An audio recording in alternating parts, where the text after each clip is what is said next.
Movie 'Baak' acted and directed by Sundar C, Tamannaah and Raashii Khanna. Movie చూసిన తర్వాత నాకైతే ఓకే అని అనిపించింది.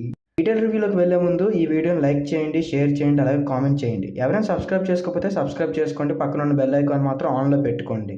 ఇంక డీటెయిల్ రివ్యూలోకి వెళ్ళిపోతే హీరో ఒక లాయర్. తన చెల్లి వాళ్ళ బావ సడన్గా చనిపోతారు. ఎందుకు చనిపోయారు, ఎవరైనా చంపారా అని డౌట్తో చెల్లి వాళ్ళ ఊరికి వచ్చి ఇన్వెస్టిగేషన్ చేస్తూ ఉంటాడు. అక్కడే బాక్ అనే దెయ్యం తిరుగుతూ బాక్ అనే దెయ్యం ఎవరు, వాళ్ళ చెల్లి ఆ బాక్ అనే దెయ్యమా, వాళ్ళ చెల్లి వాళ్ళ బావని ఎవరు చంపారు, చివరికి ఆ అస్సామీ బాక్ అనే దెయ్యం ఏమైంది, వాళ్ళ చెల్లి చావుకు కారణం ఎవరు, ఇవన్నీ మనం మూవీలో చూడొచ్చు. Coming in to first half మొత్తం తమన్నా వాళ్ళ హస్బెండ్ ఇంట్రడక్షన్కి, హీరో ఇంట్రడక్షన్కి, రాశీ ఖన్నా ఇంట్రడక్షన్కి, అలాగే అక్కడక్కడ కామెడీ, అలాగే నైట్లో హారర్ సీన్స్, ఆ బాక్ అనే దెయ్యం గురించి, అలాగే తమన్నా వాళ్ళ హస్బెండ్ చావు గురించి, వీటన్నిటి గురించి ఇన్వెస్టిగేషన్ చేస్తూ ఫస్ట్ హాఫ్ మొత్తం ఓకే అని అనిపిస్తుంది.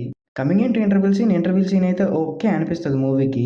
Coming in to second half మొత్తం ఆ బాక్ అనే దెయ్యం గురించి చెప్తూ, అలాగే తమన్నా వాళ్ళ హస్బెండ్ ఎలా చనిపోయారో తెలుసుకోవడం, అలాగే మధ్యలో మదర్ సెంటిమెంట్ యాడ్ చేయడం, చంపిన వాళ్ళ మీద రివెంజ్ తీర్చుకోవడం, అలాగే చివరికి ఆ దెయ్యాన్ని వెళ్ళగొట్టడం, ఇవన్నీ మనం సెకండ్ హాఫ్లో చూడొచ్చు.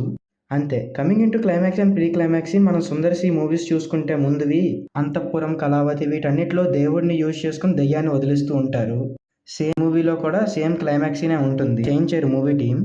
ఈ మూవీలో పాజిటివ్స్ వచ్చేసరికి యాక్టర్స్ యాక్టింగ్ చాలా అంటే చాలా బాగుంటుంది. ప్రతి ఒక్కరి యాక్టింగ్, అక్కడక్కడ కామెడీ, వెన్నెల కిషోర్ గారి కామెడీ, అలాగే ఒక 2-3 సాంగ్స్, హీరోయిన్కి మధ్యన ఉన్న love drama, night scenes, horror scenes, ఆ ఇన్వెస్టిగేషన్, ఇవన్నీ మూవీలో పాజిటివ్స్ అని చెప్పుకోవచ్చు.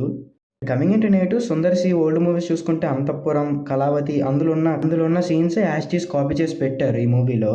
అలాగే ఒక విఎఫ్ఎక్స్ కొంచెం నీట్గా ఉంటే బాగుండు మూవీకి. అండ్ లాస్ట్ 30 మినిట్స్ అయితే యాజ్ టీజ్ ఉంటాయి ఓల్డ్ మూవీస్కి ఈ మూవీకి.